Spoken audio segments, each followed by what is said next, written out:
define the following: the inversion number of a permutation, hence compute the inversion number of this permutation given here. Sigma is equal to 25467 and this is the answer. The inversion number of a permutation is the total number of pairs of elements I, j such that I, j satisfies this here. Now let me explain what this means. This means that 1 is less than or equal to I, less than j, less than or equal to n, and the sigma of I is greater than the sigma of j. Now, what is our I? Our I is the numbering of these elements, to be honest. That's what I is. So we have 1, 2, 3, 4, 5, 6, 7, 8. We're going to number the elements. That's why I here is 1, 2, 3, 4, 5, 6, 7, 8. Like I said, I is 1, 2, 3, 4 to whatever n that we have. Now, sigma of I is the permutation that they gave us. So we're going to draw a table. I like drawing a table. Draw a table of your I and your sigma I.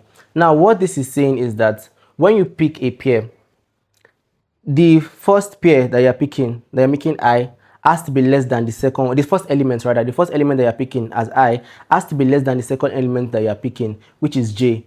Then for it to add up to the inversion number, the sigma of that first element I has to be greater than the sigma of j. What am I saying? Let's use an example. If I pick my I to be 1, that means I, comma what? And I pick my j to be, let's say, 5.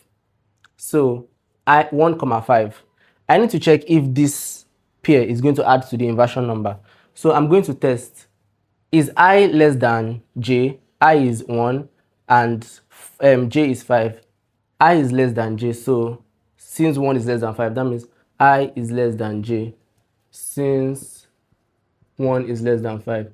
Now I'm going to check for sigma I and sigma j. So sigma I here, that's sigma of 1. Sigma I is 2. Now, according to the condition, sigma I has to be greater than sigma j for it to add up to the inversion number. So what is sigma j here? Sigma j, our j is 5, right? Sigma j is 7. But 2 is not greater than 7. 2 is less than 7. Which means sigma I is less than sigma j. This pair is not going to add up to the inversion number. Now, let's pick another pair. Let I still be 1 and let our j be 7.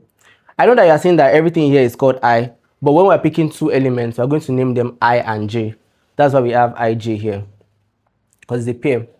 So, since our I here is 1, our j here is 7, it satisfies the first one, which is I less than j, since 1 is less than 7.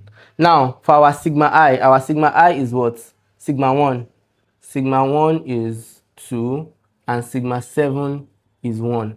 2 is greater than 1. Obviously, this means that our sigma I is greater than sigma j. This pair 1, 7, pair 1, 7 is going to add up to our inversion number. So now, how do you compute the inversion number? You are going to continue doing this for all of the pairs.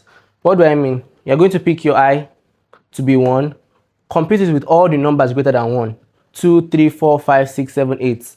Then you find all the ones where your sigma I is greater than your sigma j. Then go to 2, pick 2 with all the numbers greater than 2, 3, 4, 5, 6, 7, 8. Compare the sigmas.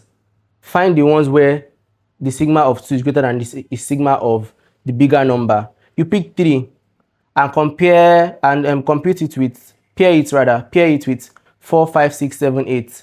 Then check for sigma 3, sigma 4, sigma 3, sigma 7. When you do all of that, this particular question, I don't want to start writing all of that because it takes a lot of space. But when you do all of that, you are going to get a particular answer.